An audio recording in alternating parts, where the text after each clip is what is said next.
तालुक्यातून आलेले सगळे माझे शेतकरी बांधव, व्यासपीठावर उपस्थित असलेले आपले कलेक्टर साहेब, तसेच आपले माहिती अधिकारी प्रांत साहेब, आपले कृषी डिपार्टमेंटचे सगळे अधिकारी, तसेच सगळे प्रशासकीय सगळे अधिकारी, आजची ही बैठक याच्यासाठी बोलवण्यात आलेली आहे की आपल्याला सगळ्यांना माहिती आहे की गेल्या अनेक वर्षापासून आपली सगळ्यांची मागणी होती की बरामपूर अंकलेश्वर हा हायवे झाला पाहिजे आणि तो आपले सगळ्यांच्या प्रयत्नाने आमच्या सगळ्यांच्या प्रयत्नाने आता तो केंद्र सरकारच्या माध्यमातून नॅशनल हायवे म्हणून मंजूर झाला.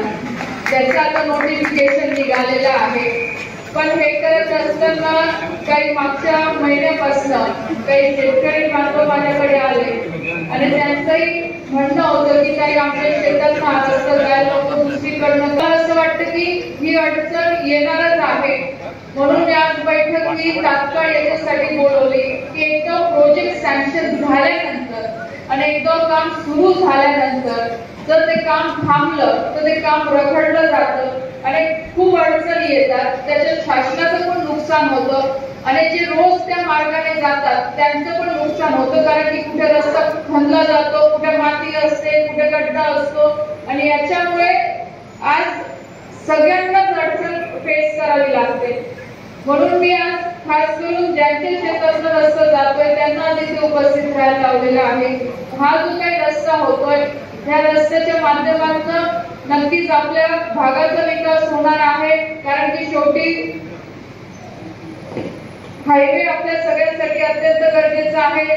आपला सगळं केळीपट्टा आहे, बरेचसे गावं तालुके याला लागून आहे. पण दुसरी बाजू ही पण आहे, शेतकऱ्यांचंही म्हणणं मी असं म्हणत नाही चुकीचं आहे, त्यांचंही म्हणणं एका बाजूला बरोबर आहे, दुसऱ्या बाजूला विकास पण आपल्याला करायचा आहे. कारण की आज हायवे झाला नाही तर नंतर होईल याची होणार म्हणजे परत होईल की नाही होईल हे याची म्हणजे शक्यता खूप कमी आहे. कारण की सरकारने एखादा प्रोजेक्ट डिक्लेअर केल्यानंतर जो तो कॅन्सल झाला तर त्याला परत रिवाइज म्हणजे करायला खूप अडचण येतात आणि 99% तर होत नाही. म्हणून सगळ्या शेतकऱ्यांनी मिळून याच्यावर निर्णय घ्यायचा आहे की तो आपल्याला करायचा आहे की नाही करायचा. तुम्ही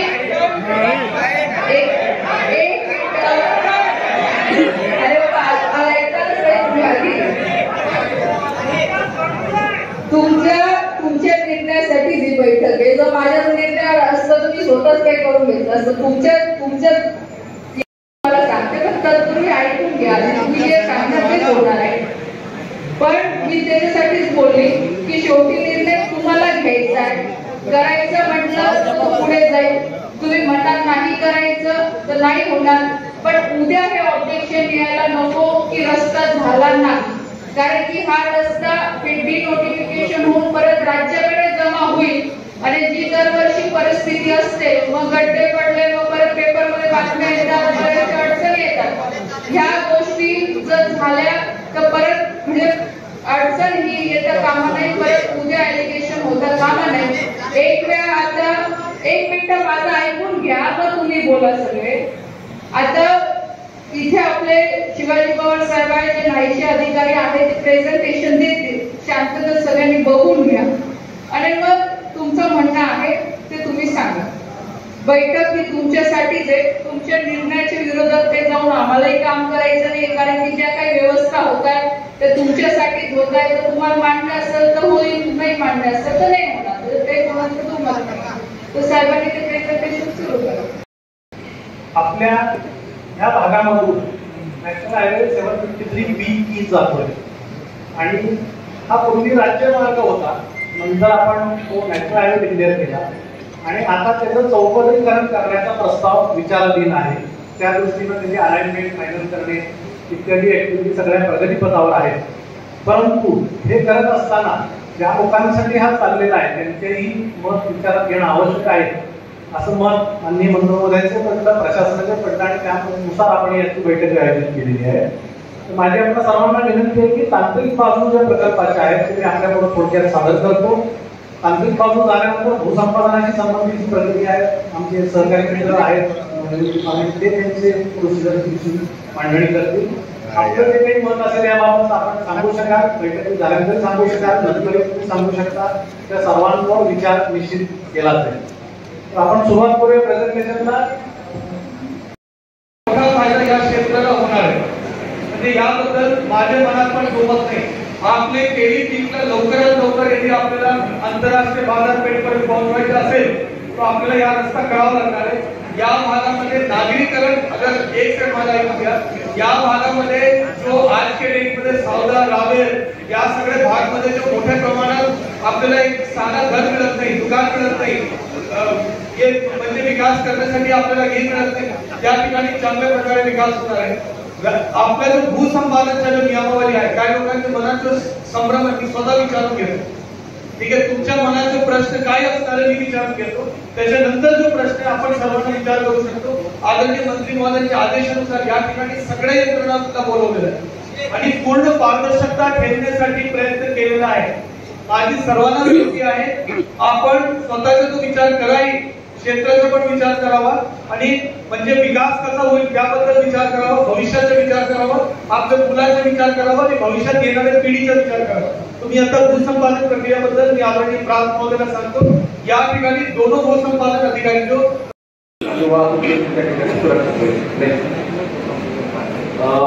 याचा फायदे सुधारित दळणवळण आणि कनेक्टिव्हिटी, म्हणजे या ठिकाणी रस्त्याची जोडणी या ठिकाणी जाळं निर्माण होणार आहे. स्थानिक शेतकरी, व्यापारी आणि नागरिकांना व्यवसाय आणि बाजारपेठेसाठी नवीन संधी किंवा सुविधा या ठिकाणी उपलब्ध होतील. त्याचबरोबर रस्ता सुरक्षितता वाढेल, रस्ता रुंद असेल, सुरक्षित असेल, त्याच्यामुळे अपघातही कमी होतील आणि रस्त्याची सुरक्षितता देखील त्या ठिकाणी वाढेल.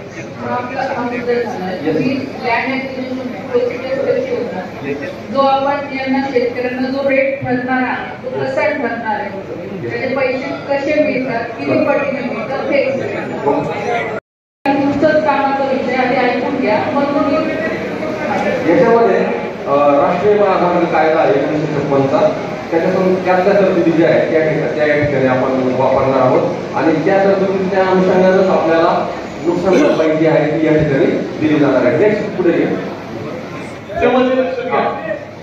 ऐका प्रक्रिया, याच्यामध्ये एक गोष्टी सगळे शेतकरी बांधवांनी समजून घ्या. प्रक्रिया जो आहे राष्ट्रीय महामार्गाचा कायदा, आपल्याकडे कायद्याला अप्रोच होणार आणि तुम्हाला गैरसमज निर्माण करणार. आजच मी सांगतो, प्रक्रिया जो आहे राष्ट्रीय महामार्गाचा कायदा, मोबदला जो आहे 2013चा कायदा, लक्षात घ्या. प्रक्रिया जो आहे राष्ट्रीय महामार्गाचा कायदा, मोबदला जो आहे 2013चा कायदा. गैरसमज करू नका की या कायद्याप्रमाणे संपादन करा, या करा. दोनोंमध्ये अमाऊंट ठरण्याच्या म्हणजे रक्कम ठरण्याच्या जो प्रक्रिया आहे ते एक सारखा आहे, अन्यायकारक नाही. भारतीय संविधान मध्ये आहे की तुम्हाला एक नियम लागू करायचा आहे, तो एक सारखा आहे, लक्षात घ्या. याच्यामध्ये आता थेट आपण किती दिवसांनी दाखल करायचं आहे, कुठे दाखल, ऐका कुठे दाखल करायचे आणि भूसंपादन प्रक्रियेसाठी आदरणीय मंत्री महोदयांच्या सूचनानुसार अमळनेर प्रांत ऑफिस म्हणजे अमळनेरचे जो भूसंपादन प्रक्रिया जो राबवणार आहे ते चोपडाच्या जो नगरपालिका जागा बघून माहिती नाही झालं, चोपडा नगरपालिका अथवा चोपडाच्या तहसील कार्यालयामध्ये एक रूम मध्ये प्रांत साहेबांची तात्पुरती कार्यालय तिथे तयार करून चोपडाचे जे शेतकरी चोपडामध्ये राबवणार आहे त्याला अमळनेरपर्यंत जाण्याची गरज पडणार नाही आणि फैजपूर जे आहे ते मध्यवर्ती ठिकाणी तुम्हाला मी वाटतं कोणाला अडचण होणार आहे. तो फैजपूर आणि चोपडा या दोन ठिकाणी या कार्यालय ते आपण करून देणार आहे आपले म्हणजे सोयीसाठी.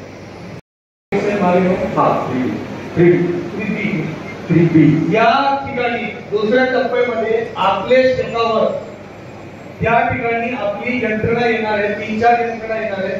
त्याच्यामध्ये भूमी अभिलेखचे यंत्रणा आपली मोजणी यंत्रणावाले येणार आहे, कोरसची मशीन घेऊन येणार आहे.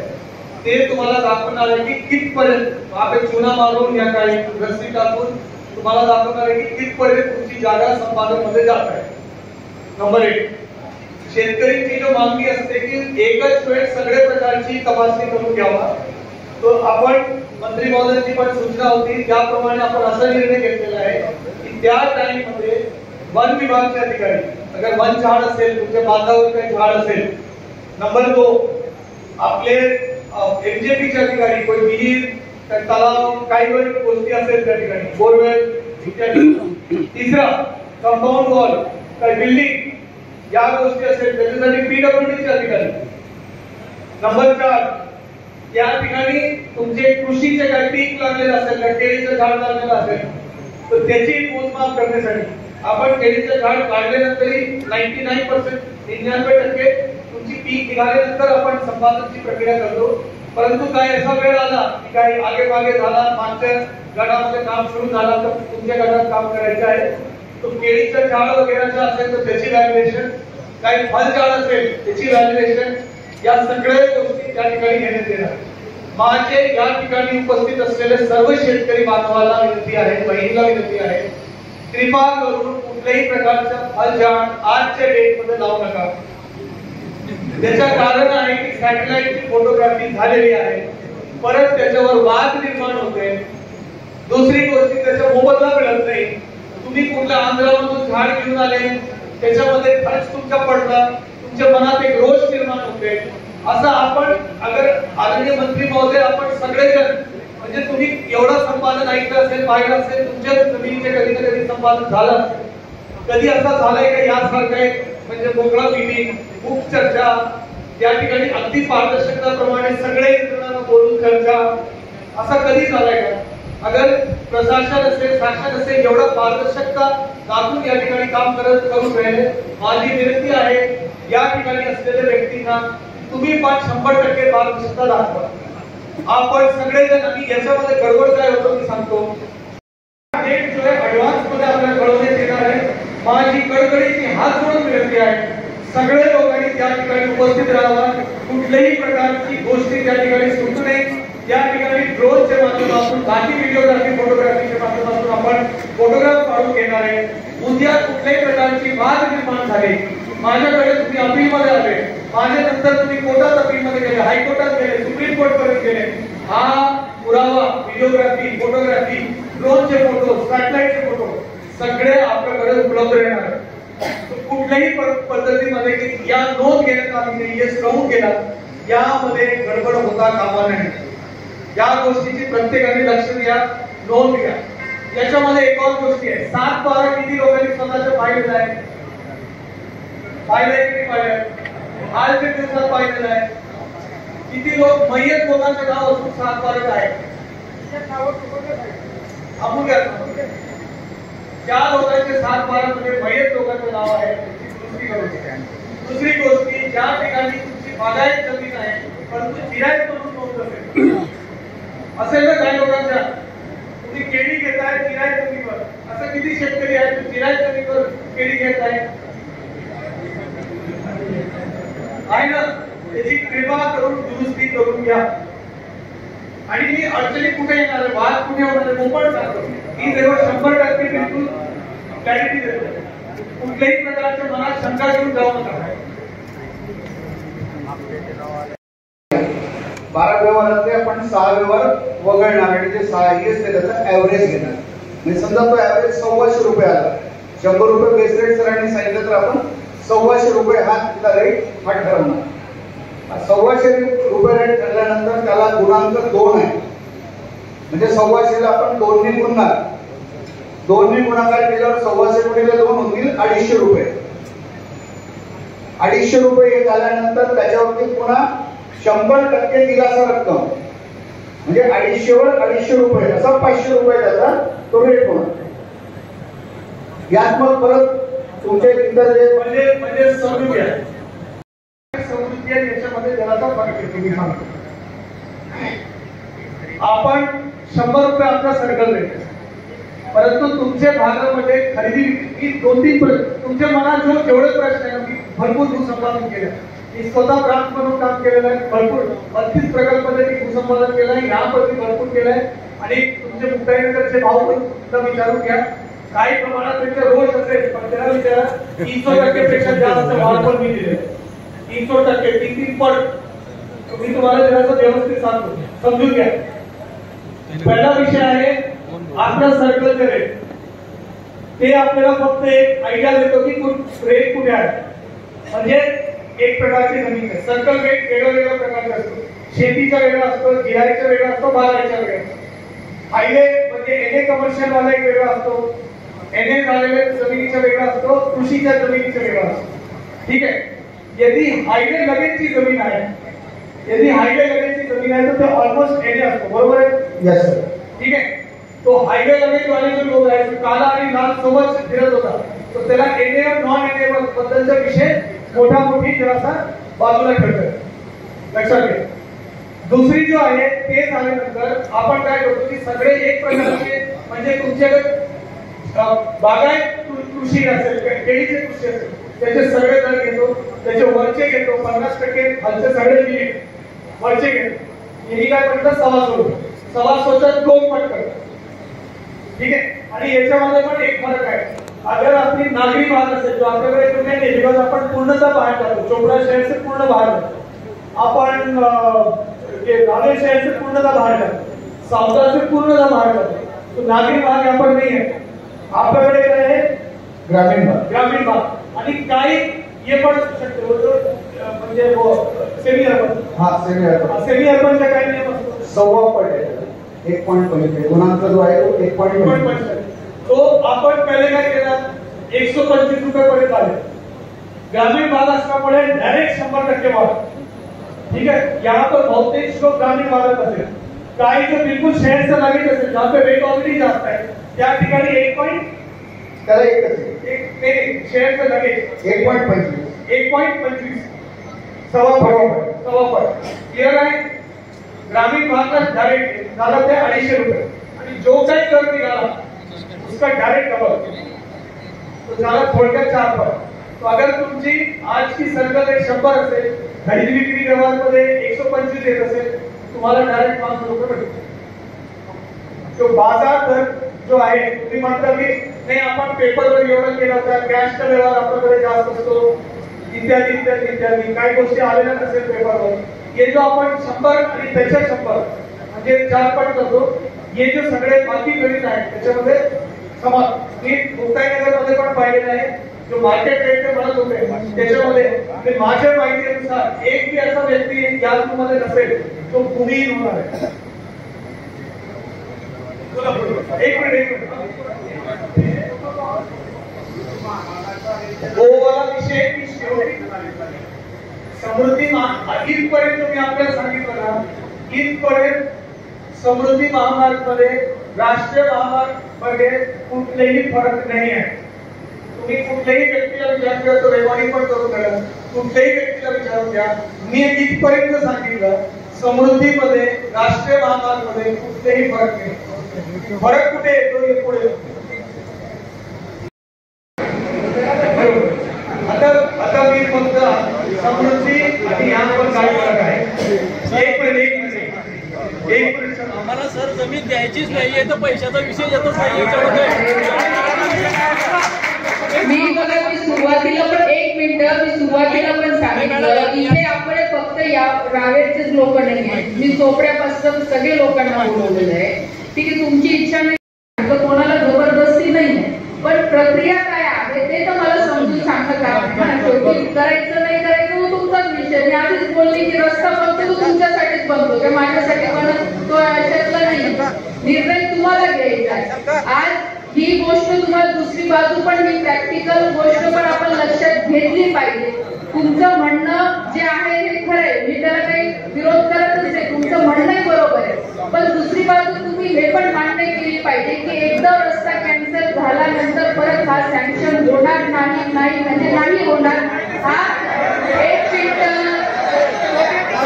राज्य पावसाळ्याला जे आपल्याला परिस्थितीला सामोरं जावं लागतं ती परिस्थिती जावं लागणार आहे. फक्त तुम्ही तुमची मनाची तयारी ठेवा. बघा मी आधी पण सांगितलं की रस्ता झाला नाही झाला, शेवटी त्या रस्त्याचा रोजचा वापर तुमचा, माल तुमचा जातो, रोजची वाहतूक तुमची आहे.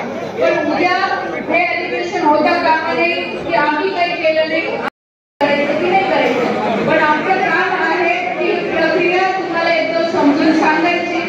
जे काही तुम्ही निर्णय घेतला तर आम्ही मान्यच करतोय.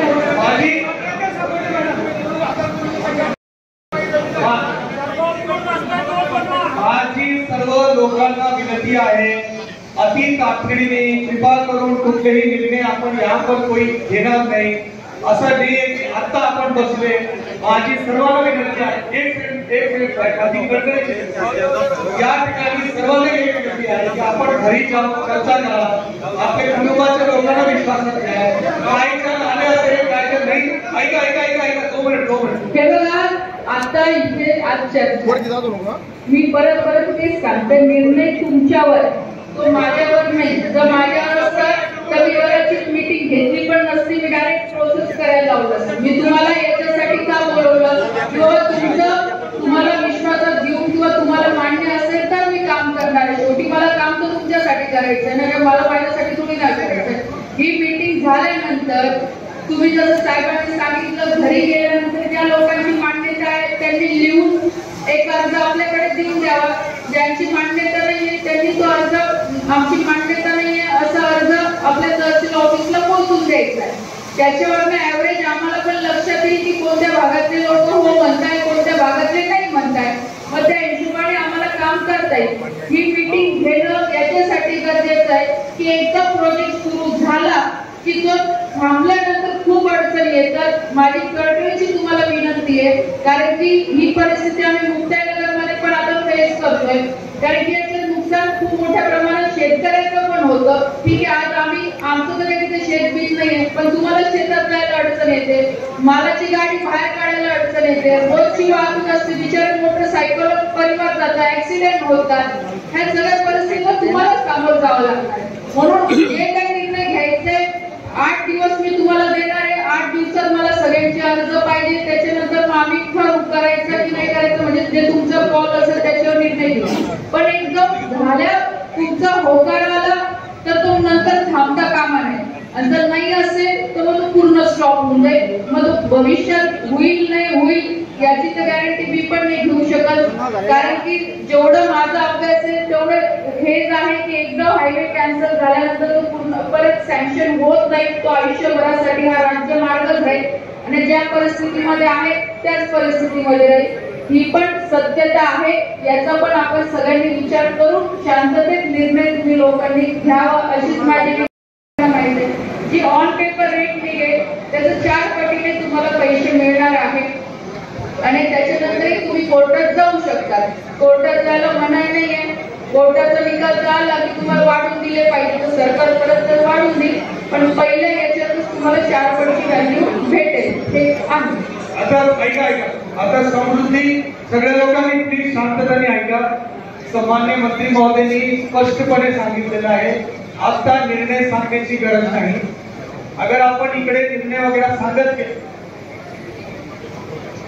अगर आपण निर्णय सांगत गेले उससे काय होतो, लोक भावनिक होतो, काही वेगळा मुद्दे होतो, वेगळा चर्चा सुरू होतो आणि एकमेकांमध्ये वाद होण्याची शक्यता असते. आपण या ठिकाणी शांततेने बसू, आपण ऐकून घ्या, तुमच्या प्रश्न मी सोडवतो, उसके बाद शांतपणाने. आज कधीही उत्तेजनामध्ये निर्णय घ्यायचा नसतो. घरी जावा, एकमेकांशी बोला, परिवार लोकांशी बोला, गावाचा विचार करा. तुम्ही लक्षात घ्या, जळगाव जिल्ह्यामध्ये म्हणजे सगळ्या लोकांना विचारा, एक मोठा प्रश्न असतो की समृद्धी आपल्याकडे नाही आली, आपल्या बाजूचे जिल्हे निघून गेली, त्यामुळे विकासमध्ये काही अडचणी आले का, असा प्रश्न वेळोवेळी लोक विचारतात. आता याबद्दल मी फार न बोलणार नाही, मला फक्त एवढंच बोलायचं आहे. 1 सेकंड फक्त सांगितलं. इथपर्यंत जो मी तुम्हाला सांगितलं, समृद्धीमध्ये पण असंच होतो, इकडे पण तसंच होतो. समृद्धीमध्ये 2015 मध्ये एक GR आला होता. समृद्धी महामार्गच्या भूसंपादन मध्ये थेट खरेदी करण्याच्या एक तरतुदी होती. थेट खरेदीमध्ये आपल्याला असं लिहून देणं अपेक्षित होतं की मी यापुढे कधीही कोर्टात जाणार नाही, मी यापुढे कुठलेही अधिक रकमासाठी मागणी करणार नाही आणि मी माझी जमीन थेट खरेदीने विकायला तयार आहे, असं आपल्याला लिहून देणं अपेक्षित होतं. त्याच्या आधारावर जो 4 पट आपण जो तुम्हाला गणित दाखवला, 100च्या म्हणजे खरेदी विक्री व्यवहारावर 100च्या 2 पट, त्याच्या 2 पट असा करून 500 रुपयेपर्यंत व्यवहार दाखवला. त्याच्यामध्ये साधारणतः त्याच्यामध्ये असा होत होता की जो काही बेस रेट ठरला म्हणजे मी तुम्हाला म्हटलं ना की ऍव्हरेज जो वरच्या जो ऍव्हरेज आहे तसेच वाढलं, त्याच्यात कुठलेही इतर गणित न करता थेट 4.5 पट केले जातात. असं समृद्धी महामार्गमध्ये 87% माझ्या माहिती आहे 87% लोकांनी थेट खरेदीला मान्यता दिली. 13% लोकांनी सांगितलं की आपण राष्ट्रीय महामार्गाच्या धर्तीवर आपण आपली जागा देणार. अगर आपल्याला वाटलं की अन्यायकारक झालं आहे तर कोर्टाकडे जाणार आणि कोर्टात जाऊन खात्री घेणार. आणि कोर्टकडे जाताना तुमच्याकडे मी आज सांगतो किती कोर्ट आहे. तुम्हाला 4 ठिकाणी अपील असतं. 4 ठिकाणी अपील असतं. पहिलं अपील जिल्हाधिकारी जळगाव, दुसरं अपील जिल्ह्याचे मुख्य न्यायाधीश बीटीजे साहेब, तीसरा अपील माननीय उच्च न्यायालय और संभाजीनगर छत्रपती संभाजीनगर, चौथा अपील सर्वोच्च न्यायालय. असं करून 4 ठिकाणी आपल्याकडे अपीलचा विरोधक असतो. आपण सर्व लोकांनी याचं लक्षात घ्या. कुठल्याही प्रकारच्या गोष्टीमध्ये कुठलेही कन्फ्युजन ठेवू नका. थेट खरेदी, एक सेकंड समजून घ्या, फरक जो आहे थेट खरेदीमध्ये आहे आणि याच्यामध्ये आहे. माहिती मॅडम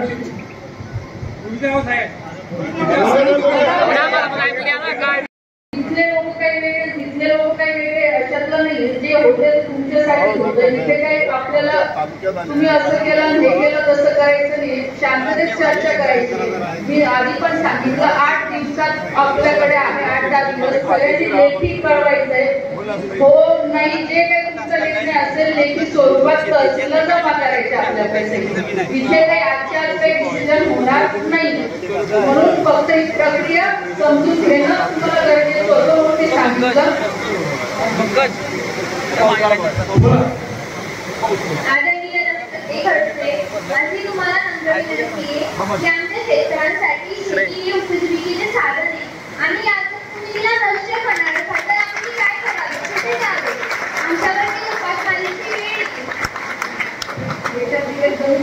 येते. माझ्या कामासाठी नाही पण ती नाही आले तसं का होत नाहीये. कारण आम्ही पण आपल्याकडे त्याच्यासाठी असं काही कोणाकडे जबरदस्ती हे काही घेतलं जाणार नाही. सांगितलं तुम्हाला द्यायचं नसेल तर लेखी आपल्याला अर्ज नाही करून द्यायचं. ही शेती उपासमारीची वेळ येईल ना, उपासमारीची वेळ येईल ना आमच्याकडे जर शेती जाणार असेल तर.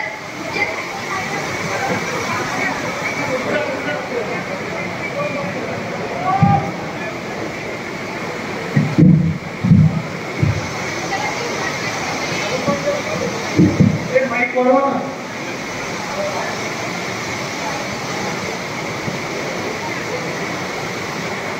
आमच्यावरची उपासमारीची वेळ. मला त्या 10वी बारावीच्या निकालापेक्षा आजचा रिझल्ट खूप महत्त्वाचा वाटतोय.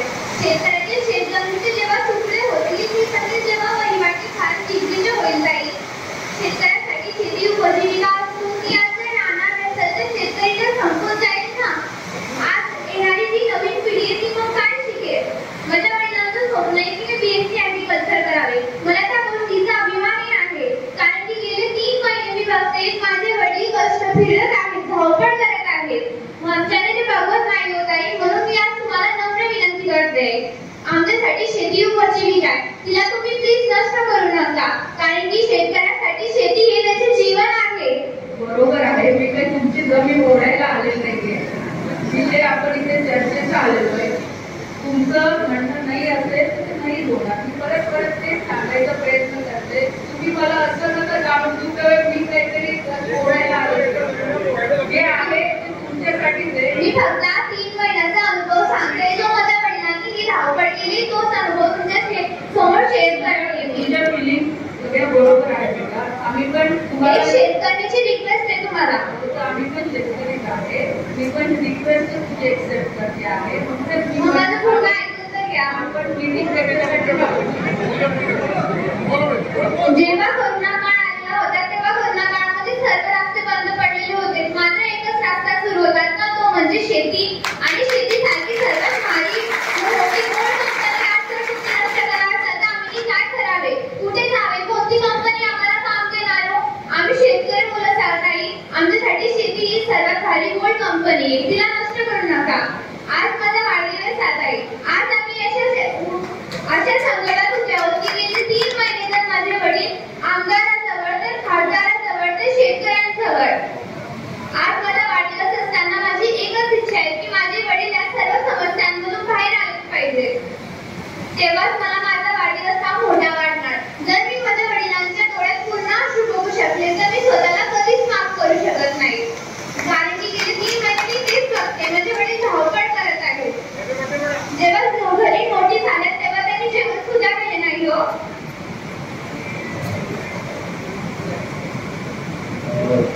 आई तुला भाविका नीलकाटे.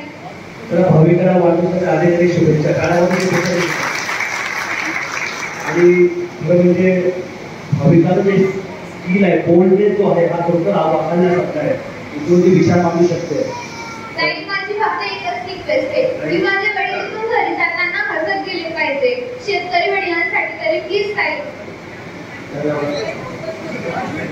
तर काही आमची शेतीवरती नको दुरुस्त आणा. आज काही होतच नाही. आज चर्चा आहे.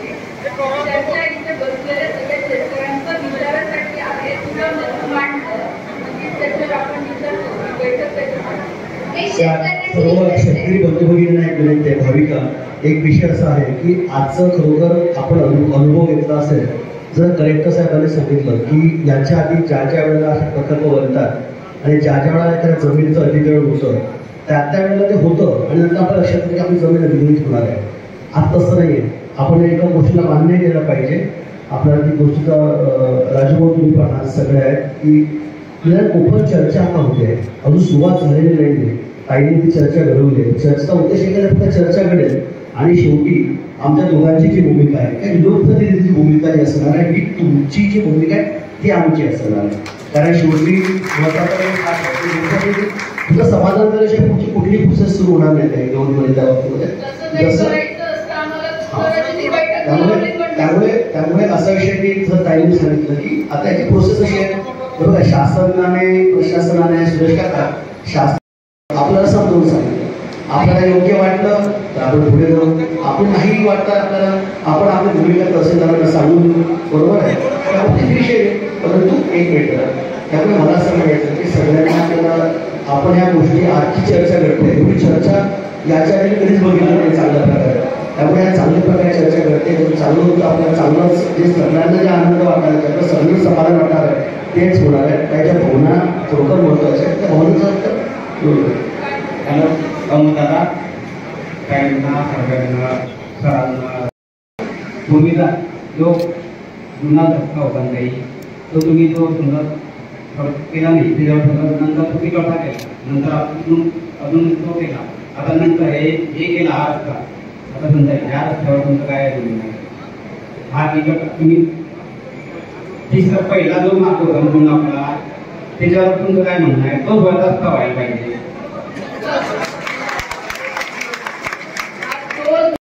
जसं इथे सुरुवातीला सांगितलं जे नॅशनल हायवेचे नॉर्म्स आहे की जर रोडवरती आपल्याला रस्ता करायचा असेल तर 45 मीटर त्याला लागतो. आता जो एक्झिस्टिंग आहे तो 25 मीटर आहे. तर 15 मीटर कमी पडतोय. त्याच्यासाठी तुम्हाला लँड ऍक्विजिशन करावंच लागणार आहे. म्हणजे रस्त्यावर तिथून जुन्या रस्त्यावरच जाणार आहे तर तिथे पण थोडीफार जमीन अधिग्रहण होणारच आहे. दुसरा विषय आहे जिथे शहर आहे तर शहरातली एवढी वस्ती प्रॅक्टिकली ते शक्य नसतं आणि ते लोक राहत असतात बायपास करतात की म्हणजे ट्रॅफिकिंगचं ऍक्सिडेंटचं प्रमाण नॉर्थ आहे. तसं व्हायला नको. बायपास सगळीकडे होतो दादा. आता जसं शिकल्या वेळेला आपलं जळगाव तुझं इकडे बघितलं बायपास केलेला आहे. इकडे नांदगावला बायपास केलेला जुना रस्त्यावर जातो ना. तुम्हाला याच्याबद्दल माहिती असेल रामपूर ते इंदोर तुम्हाला माहिती रामपूर ते इंदोर होता ना तो स्टेट हायवे रामपूर ते इंदोर स्टेट हायवे रोड आहे. तो सेंट्रल जागा घेतला तो फोरवे रस्ता होतो आहे. महागला व्हायला नको. रामपूर ते इंदोर फोरवे रस्ता होतो आहे. तो स्टेट हायवेचा रस्ता आहे. तो नॅशनलला आता होता नॅशनल फोरवे. हा रस्ता तिकडे जायला काय हरकत आहे. जुना रस्ता ऑलरेडी आहे. रामपूर ते इंदोर फोरवे रस्ता होत आहे. रस्त्यावर होतो आहे. कंपनी दोन त्या रस्त्यावर होतो आहे. इथे बात करायची विषय नाहीये. जिथे शहर आहे तिथे बायपास होणारच आहे.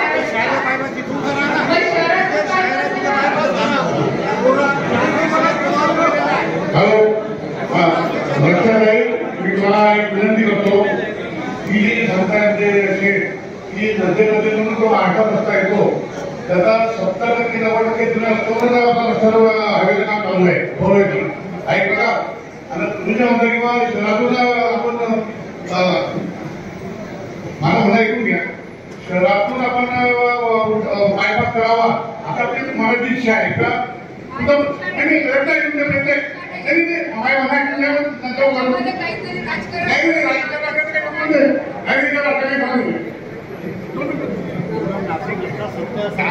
हायवेवरून गेलेला नाशिक शहरातून उड्डाणपूर 30 किलोमीटर झाले, नागपूरला 20 किलोमीटर उड्डाणपूर झाले. मग सावला वैपूर या शहरातून उड्डाणपूर होऊ शकते का?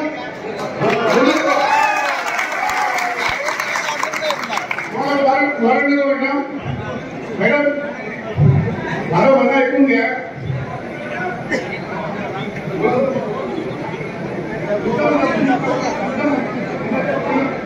हॅलो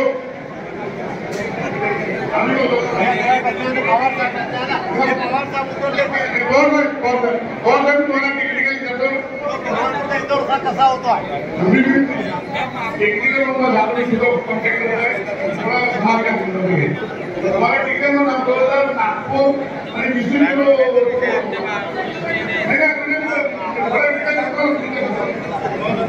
आपला जो हायवे आहे हा जर पुण्यात करून घेतला माझ्या माहितीप्रमाणे पुण्यात त्याची रुंदी 30 मीटर आहे, 15 मीटरची गरज आहे, तो 7.5 मीटर क्षेत्र द्यायला आहे ना. पुन्हा निधी दिलेलं आहे कोणत्या हायवे तुमच्या बोलण्यावर ते शेतकऱ्यांची मर्जी पाहिजे. कलेक्टर साहेब अमोदादा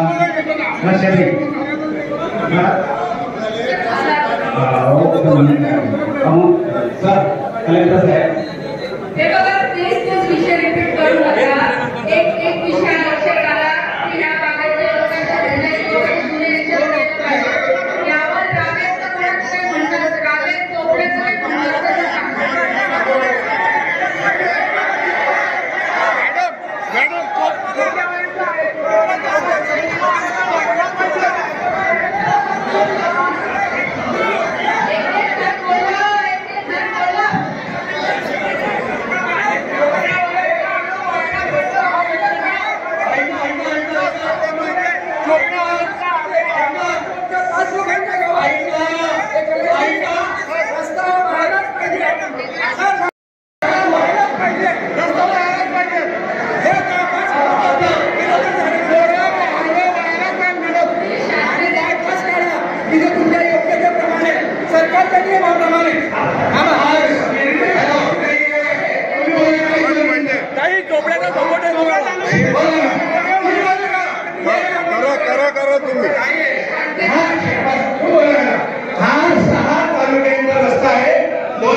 कुठलाही 2-4-5 लोक विरोधक हे जगामध्ये असतातच, ते राहणारच आहे.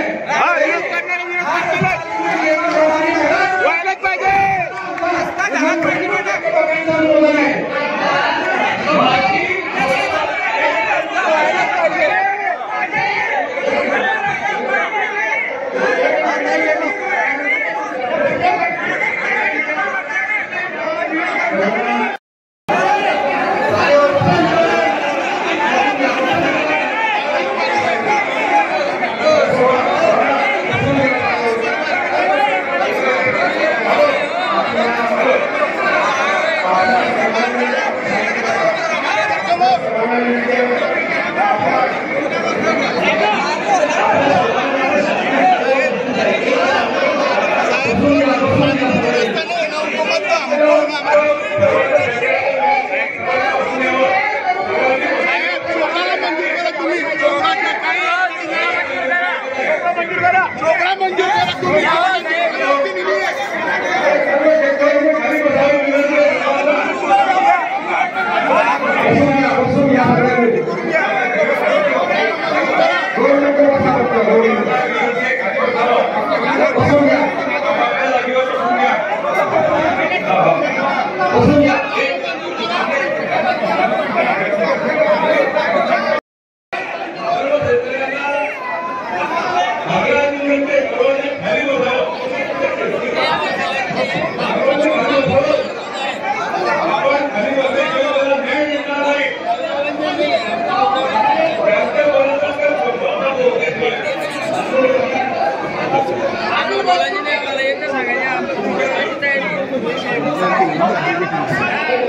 मध्ये जे आहे तुम्ही 1-2 मिनिटांमध्ये शांत बसल्यावर सगळी चर्चा होईल. अजून निर्णय कुठलाही होणार नाहीये, फक्त चर्चा चालली आहे. आपसामध्ये वाद केले तर काही फायदा होणार नाही. आपसामध्ये वाद नका करू. सगळे खाली बसा इथे. 5 मिनिटात सगळं आपण आता विषय इथे आवरणार आहे. इथे बघा आता मी काय तुमच्या हातात आता काही करू शकत कारण इथे एवढं बोलत आहे. मी जसं आधी सांगितलं आज निर्णय होणार नाहीये. तुम्हाला सगळ्यांना 8-10 दिवस देण्यात येणार आहे. सगळ्यांनी आपलं सगळ्यांना माहिती आहे कोणाचं गट जाणार आहे कोणाचं जाणार नाहीये. तुमचं मत जे आहे ते लेखी स्वरूपात तहसीलदारांकडे कळवा. ठीक आहे, चोपड्यावाल्यांचं म्हणणं आहे की रस्ता झाला पाहिजे, यावाल्यांचं म्हणणं आहे रस्ता झाला पाहिजे. काही अडचण आहे तिथे आम्ही बघू पर्याय काय करता येईल जेणेकरून त्यांना पण अडचण येणार नाही. तो पण एक ऑप्शन अजून आम्हाला काय करते ते पण आपण शोधतो. पण असं विरोध करू नका. बघा सगळे लोक आपलेच आहेत, आपण परिवारातले लोक आहेत, एका भागातले लोक आहेत, सगळ्यांना मिळून काम करायचंय. असं जो काय म्हणतो हा काय म्हणतो त्याच्यासाठी बैठक ठेवलेली नाही. माझी तरी प्रामाणिक भावना आहे की तुमच्यासाठी काम करायचंय. तुम्ही जेवढ्या विश्वासाने मला निवडून दिलंय त्या विश्वासाने तुम्हाला काम करता आलं पाहिजे. म्हणून कृपया करून इथे वादविवाद करू नका. आपण घरी गेल्यानंतर आपलं जे काही मत असेल तहसीलदारांकडे ते जमा करा. 8-10 दिवसानंतर आम्ही ते सगळं परत अॅनालिसिस करू. अजून काय आम्हाला पर्याय करता येईल, जिथे अडचण आहे तिथे अजून काय पर्याय व्यवस्था करता येईल ते पण मी करायचा प्रयत्न करते. जेणेकरून कोणालाही अडचण होणार नाही. ज्यांना वाटतं रस्ता झाला पाहिजे त्यांचाही मार्ग मोकळा झाला पाहिजे. ज्यांना वाटतं तिथून मोकळं जायला त्यांचाही मार्ग मोकळा झाला पाहिजे. या दृष्टिकोनातून विचार करेल. पण असं मोकळं करू नका अशी माझी भाषेत आपलं सगळ्यांना विनंती आहे.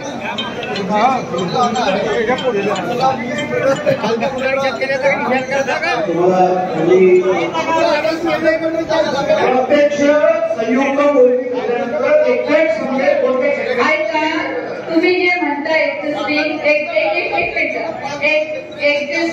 एक्झिस्टिंग हायवेवरूनच हा रस्ता जातोय. पण जिथे हे बघा काही टेक्निकल अडचणी असतात. शेवटी त्या हायवेचे नॉर्मच्या हिशोबाने चालावं लागतं. असं नाही की मला वाटतं इकडनं टाकून घ्या म्हणून इकडनं टाकून घ्या. आता मला सांगा मला माझ्यासाठी सगळ्यात सोपं आहे ते रस्ता आहे त्याच्यावर सगळं करून दिलं पाहिजे. तसं जर सोपं असतं तर आपल्याला ही कदाचित बैठक घ्यायची वेळ पण आली नसती. काहीतरी तांत्रिक अडचणी आहेत म्हणून जिथे बायपास करायची गरज पडली आहे म्हणून ते बायपास केले आहे. पण तरी सुद्धा तुम्हाला जिथे अडचण आहे अजून आम्हाला काय करता प्रयत्न करू.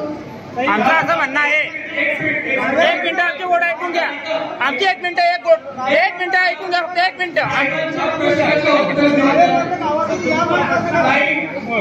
मी तुम्हाला काय सांगितलं, ज्यांचं शेत आता जाते त्यांना अडचण आहे, तुमचं सोडून द्या विषय. तुम्हाला नको आहे ना, तुमचा विषय सोडून द्या. तुम्ही लेखी कळवा ना.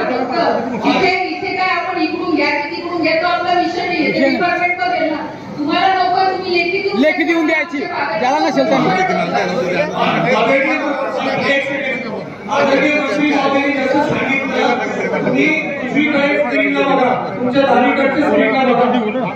स्क्रीनमध्ये आपण बघू शकतो जवळपास 80% ठिकाणी जो आहे ते 75% ठिकाणी लाल आणि काळा सोबत जातो. काळा रंग म्हणजे जो हायवे आजच्या डेटमध्ये आहे, लाल म्हणजे जो प्रस्तावित हायवे आहे. 80% ठिकाणी 70% ठिकाणी ते सोबत जातोय, तुम्ही स्वतः बघू शकतो. त्या ठिकाणी ऑलरेडी संपादन झालेलं आहे. काही भागात मागे झालेलं असेल, त्या गोष्टीमध्ये फक्त भूसंपादन लागणार आहे. पूर्ण गट घेण्यात येणार नाही. जेवढी जागा लागणार आहे फक्त तेवढं घेण्यात येणार आहे आणि जागा घेताना दोन बाजूला घेण्यात येणार आहे. या गोष्टीबद्दल आपण लक्षात घ्या. नेमकी किती जागा लागणार आहे ते जागा त्या ठिकाणी प्रत्यक्ष पोहोचणी झाल्यानंतर ठरवण्यात येणार आहे. आणि करू नका, फक्त एवढाच विचार करा. जर तुम्हाला द्यायचंय आमचा 45 मीटर माई 1 एकर वावर आहे. मी पुढे जाऊ, मला रोजगार काय भेटी? माई 1 एकर वावर आहे, काय करीन 45 मीटर मला? माई 1 एकर वावर आहे, मी काय करू? मी वावर केलं तर मी काय करीन? 1 एकर वावर केलं तर सोपा विषय तुम्हाला सांगितलं, तुम्ही थोडं समजदार आहे. आपल्याला नाही द्यायचं सरळ नाही लिहून फॉर्म तहसीलला जमा करून द्या की आम्हाला मंजूर नाही. आपले बांधव वेळात वेळ काढून आले, माझ्या शब्दाला मान देऊन आले, त्याच्याबद्दल मी आपल्या सगळ्यांचे खूप खूप मनापासून मी आभार मानते आणि अपेक्षा करते की नक्की सगळ्यांचं समाधान होईल. या दृष्टिकोनातलं या रस्त्यासाठी आपण सगळे काम करून विचार करू. धन्यवाद. जय हिंद, जय महाराष्ट्र.